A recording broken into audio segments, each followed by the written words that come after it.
What's happening, ladies and gentlemen? This is Min from Architecture Inspirations. Today I'm going to show you how to create realistic materials in Twinmotion. Let's get started.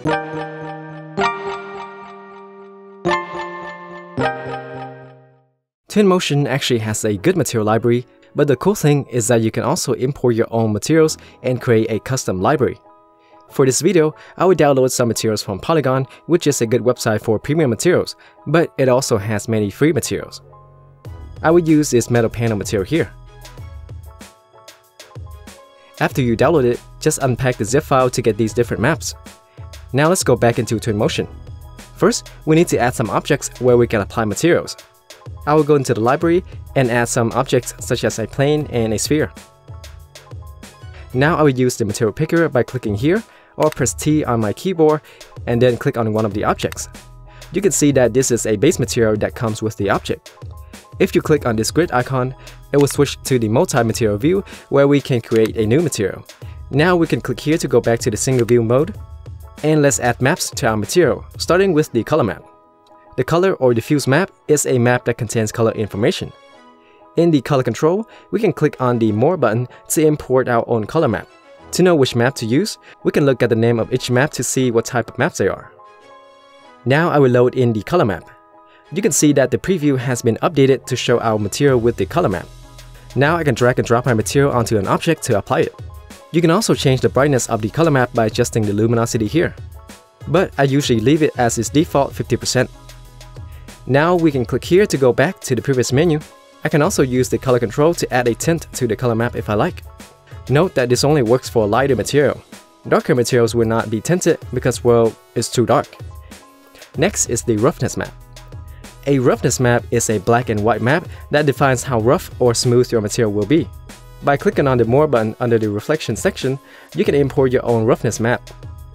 You can see that even though we already added the map, nothing seems to change. But if we go back to the previous menu, we can adjust the reflection slider to make it more reflective. I will switch to a different angle to make it easier to see. But it's still hard to see how the map affects the material. To make it easier for you to see, I will remove my color map for now and add a dark gray color like so. Now we can adjust the intensity and see the effect of the roughness map a lot easier. In Twinmotion, when I increase the slider, it will blend the texture with a black color, making the material smoother and more reflective. On the other hand, when I decrease the slider, it will blend the texture with a white color, making the material rougher and less reflective. From my experience, a value of 45 to 50% seems to work best for me. Next, let's move on to the normal map. A normal map is a blue or purple map that is used to create an illusion of depth on the surface of an object. By default, Twinmotion already has a map for the bump. So if you increase the slider, you will see some kind of crumbled texture. But this is not what we want because we have our own normal map for this material. So I will load that in and increase the bump to 100%.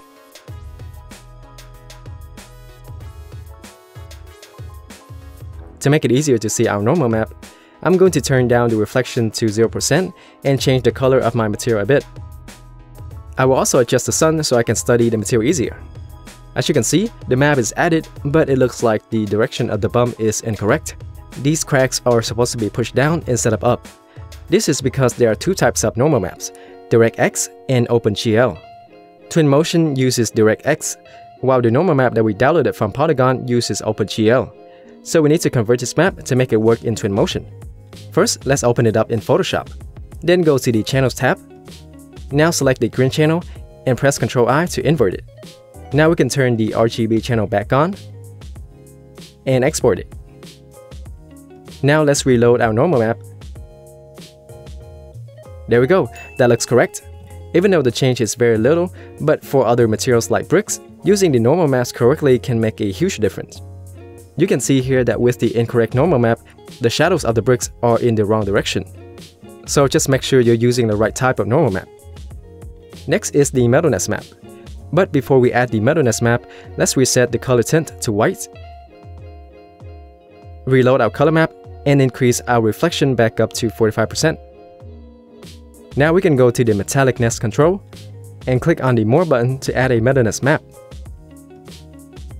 A Metalness map is a grayscale map where the white represents fully metallic and black represents non-metallic. As for the intensity of the metallic slider, I find having it at 100% works best for me. Once you are happy with your material, we can right-click and rename it. You can also save it by using the Add to User Library option. So next time you won't have to reload all the maps again, but instead, you can simply use it from right inside of the Twinmotion user library. Pretty cool, huh? That's the workflow for metallic materials. For non-metallic materials, sometimes they use the Specular Workflow, which often do not have the Roughness and Metalness map, but instead they have the Glossiness and Reflection map. If you're using polygon materials, I recommend you not use the Reflection map, but you should use the Glossiness map instead, because the Glossiness map is the exact opposite of the Roughness map. So just take it into Photoshop, invert it, save it, and load it in the reflection slot. Now we can adjust the reflection intensity to about 45%. There we go, the other maps are the same workflow as before. The normal map still needs to be flipped along the green channel.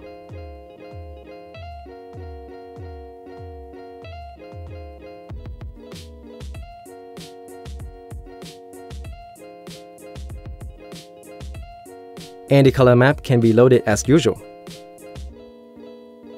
That looks pretty good. And since this is a non-metallic material, we can just leave the metallic intensity at 0%. For materials that have transparency, like this chainmail material here, just load in the PNG map, which contains an alpha channel, and then activate the transparency by turning on the opacity mask. There's also this option for two-sided. If your object doesn't have a material on its backside, then you can turn this on and the material will be applied to both sides of that object. Finally, there's the glow map, which can be used to define where your material will emit light. Note that this doesn't actually create a light source, it will just make your material shine. If you turn on the day cycle, then the material will only shine when it's nighttime, while in the daytime, it will automatically stop emitting light. And there we go, that's how you can create realistic materials in Twinmotion. Now just repeat this workflow to create more materials. Twinmotion is free now, but it won't be free forever. If you want to get Twinmotion, then follow this link here. And that's all for today guys. Leave a like if you enjoyed the video, comment below and let me know what you think of this software. Stay inspired guys, and I'll see you next time.